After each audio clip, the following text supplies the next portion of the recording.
What's up, guys? Jay, MorninAfterKill, and here we sit once again.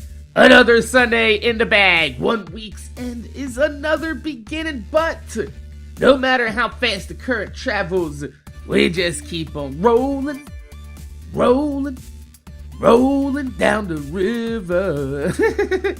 And of course, we're back here with another Sunday Q&A. One that, let me just add, we don't have to talk shit about any other YouTubers for once. So yeah, how about that? But if you're unfamiliar with how this works, it's simple. You leave a question in the comment section down below on this video and this video only.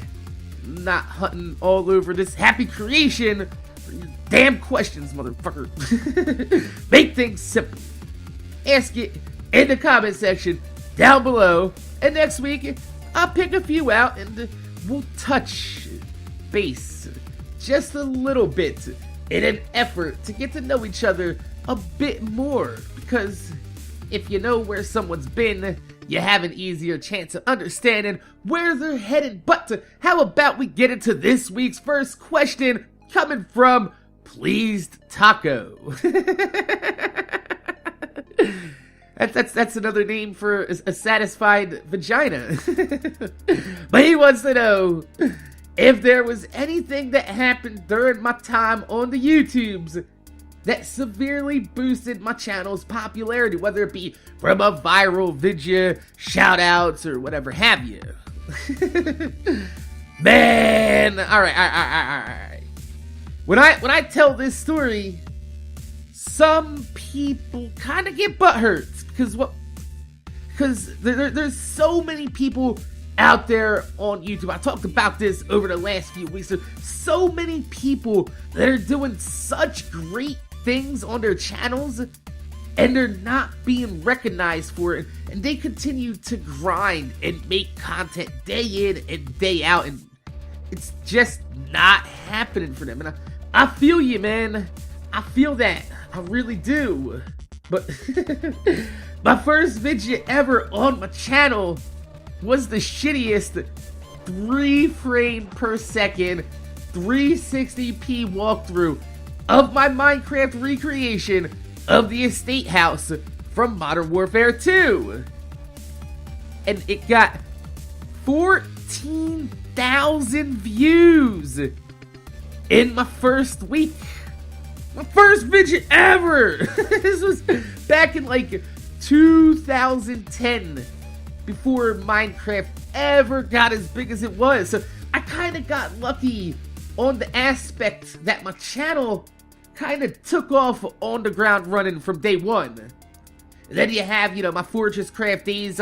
I was friends with the developer of the game, and I was one of the original alpha testers, and I had a lot of early access to, inside information, test builds, new features, and it was a really cool experience, and it really helped my channel grow early on. But I gotta say that if there was this one truly amazing, defining explosion moment on my channel, it would probably be credited to the first night that Borderlands 2 came out.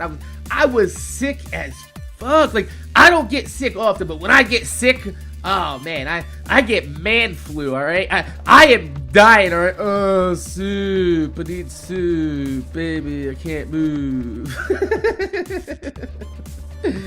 But yeah, I was super sick, and my girlfriend felt bad for me, so she went out to GameStop and she picked me up Borderlands 2, and that night I fell ass backwards into the Vladoff rocket launcher infinite ammo glitch. And, I always have my recorded software going, and I recorded it, I uploaded it, BAM! My first ever 10,000 views overnight on a video on YouTube. Then, my next video was showing off the Ninja Turtle Easter egg in Bloodshot Stronghold, and Kotaku picked that up, featured it in one of their articles for Borderlands Easter egg, and almost overnight, I was one of the first Borderlands YouTubers, commentators, which, if you think about it, at the time, back in 2012, everyone on YouTube was still covering first-person shooter games like Halo and COD. Zombies was real big at the time, and I literally got made fun of in my comment section for commentating a single-player game. But, you know, looking back, people like me, Yoke Slayer, Master Kiz, Arleeson, you know, all four of us, we really paved the way for games like Destiny to be popular on YouTube. So it's pretty fucking amazing when you think that you got to be a trailblazer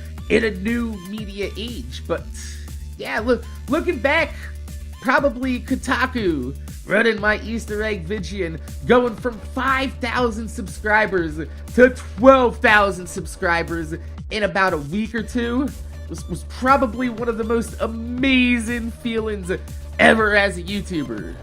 Although, it wasn't my greatest feeling as a YouTuber ever. But it's up there.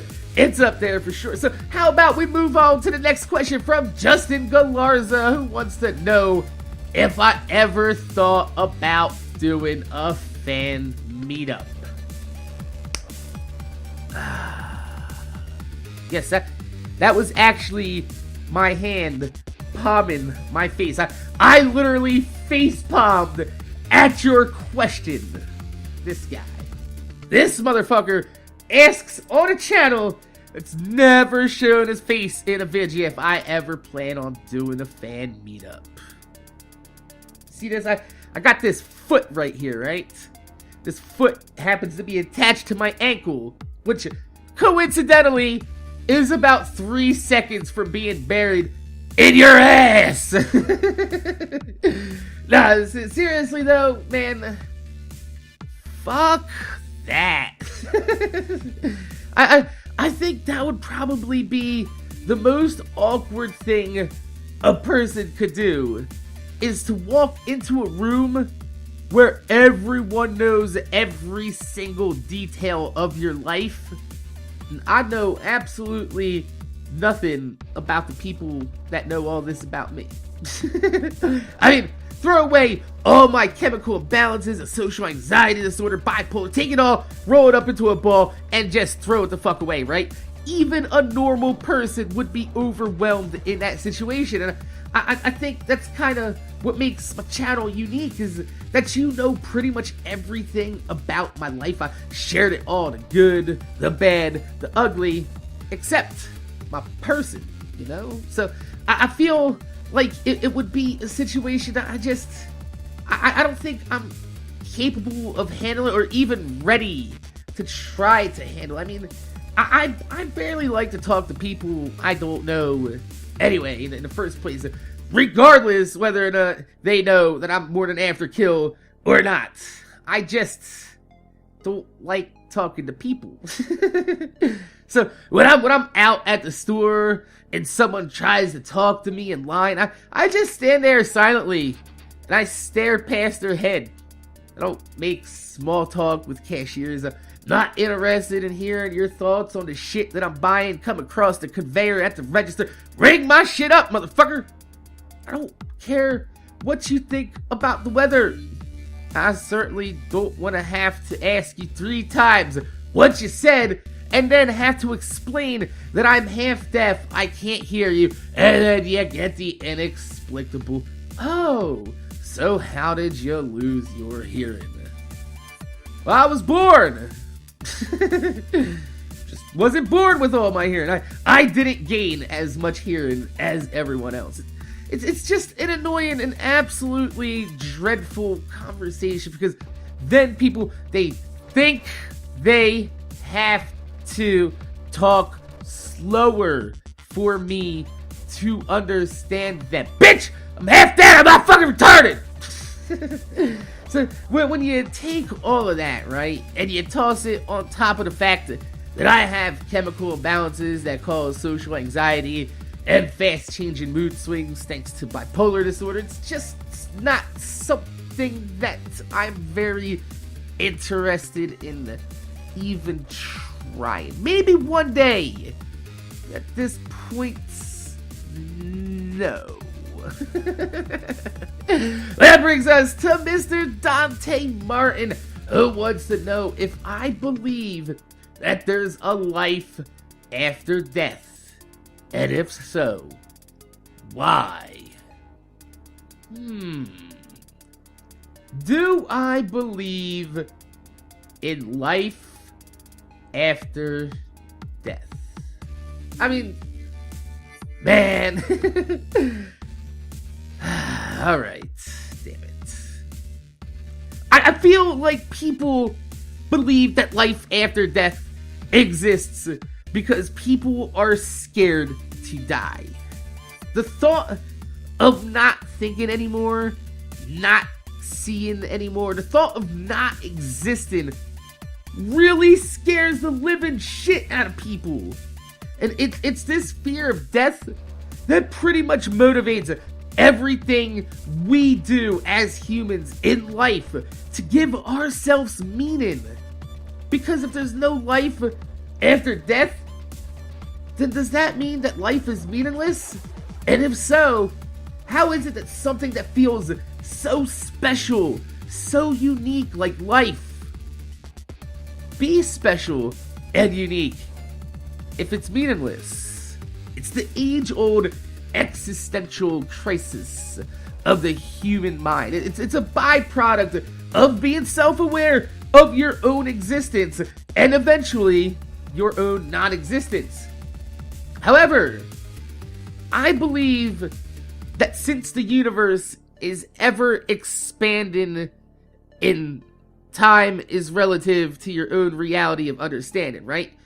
I don't think that we ever die in the exact definition of what we think it is to die. I think that once we die, immediately our life restarts over again, and your consciousness, your awareness, never fully realizes that it was dead. Because after you died, history went on. The universe got bigger. It kept expanding until the universe can't expand anymore. And then that pressure of the universe expanding against the limits of expansion causes one final explosion and boom! Time restarts over again, history happens, and eventually you're born again. But since time is relative to your own reality of understanding, you never really die because you don't experience time outside of your own life.